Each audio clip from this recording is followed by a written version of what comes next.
here. Today I wanted to talk to you guys about mounting. I often get questions about how to properly mount. I've heard a few horror stories, which, knock on wood, nothing like that has happened to me before. But within mounting, horses have spooked. I've definitely had that happen, but people have gotten seriously hurt. Now, this mounting technique that I'm going to show you isn't going to be the rescue, right? It's not going to completely save you, but I want to show you guys something. Ken, who I worked with in the past, showed me this, and I'll never forget it, because starting a lot of colts, you know, when I was riding with a kid, when I used to get on, I would have my hand here and here. Well, what I didn't realize is when I went to mount, this hand has to come off to grab the reins. And so I started changing it a little differently, because when you get on a colt, which a colt to me is any horse that hasn't had training or lack of experience in the world or with us, you know. So no matter if they're 2 or 10, a horse that's a little unpredictable and maybe not seasoned in their training, you want to make sure that your hands are up there. Now that doesn't mean go snatching on the reins real quick, because that's going to probably get you bucked off too. But your hands are never going to leave up in front, where that's your center of balance in a way, right? Your hands are here, but your balance is here. So when you go to come off, when you go to let go and mount, it's crazy. Like all of a sudden you're a lot further away from your horse too. So I'm going to show this to you, and then I'm going to explain it again so that you understand it. So when I go to get on a horse, I like to have a slight bend in their face, very slight, like my inside reine's a little shorter than my outside. Inside meaning it's close to me. Okay, I got an eye on my horse. I'm gonna get in the saddle, okay? And I'm gonna be in tight. My hand is on the opposite side of my swell. So when I get on, right, I'm gonna go to get on, and I wanna show you guys something. My hands are right in front. Sorry, buddy. I just leaned on him a little bit.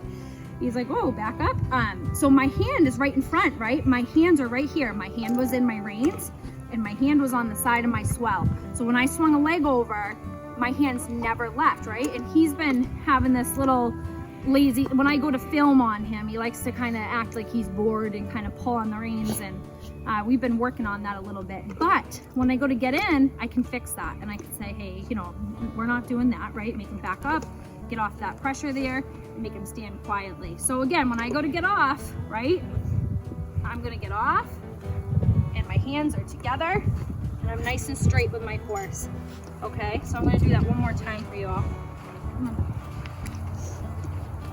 Okay, so the way I used to mount, I used to go like this, right? And watch what happens, right? First of all, I can't even get nice and close to him and tight. I'm further on the hindquarters than I want to be. And look at my saddle, right? That totally, I'm not even gonna do it because I feel bad. Because, you know, it's not like I'm light as a feather here. You're pulling that saddle off kilter, and you're hurting his back. And your balance, and you know, I find a lot of times horses, they walk off a lot, and I kind of started to think, I'm like, well, probably because it hurt, right? You're starting way out here, and all of a sudden now you're pulling the saddle too, and they're expected to kind of bulldog and hold and stand there. It's painful. It's painful to watch, and it's painful for them. And so, and ultimately it puts you in a very vulnerable position. Now, like I said, your hand comes off, right? Say I go to get on. Look, I can't even do it that way. Go to get off, right? Look, my hand has to come off to get in front. That puts me in a very vulnerable spot. If he decided to say, yee-haw, you know, in that moment, right? He can. So I'm gonna get off again. So showed that to you guys one more time, because I know I can talk a little fast. Okay.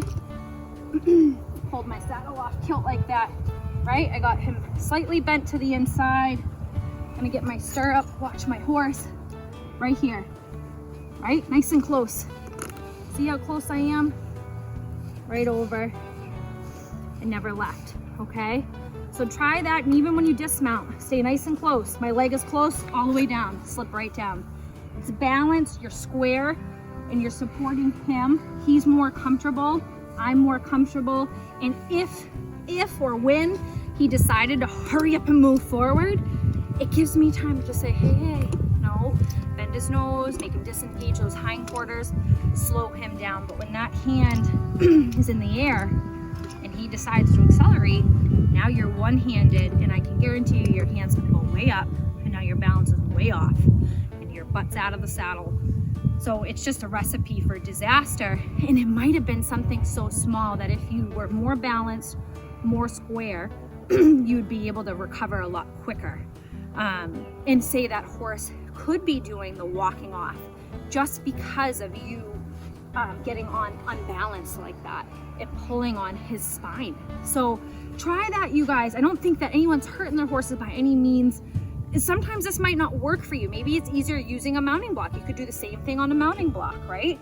And do that same technique. You don't have to do it from the ground, something secure like that. But I definitely think it would make a difference.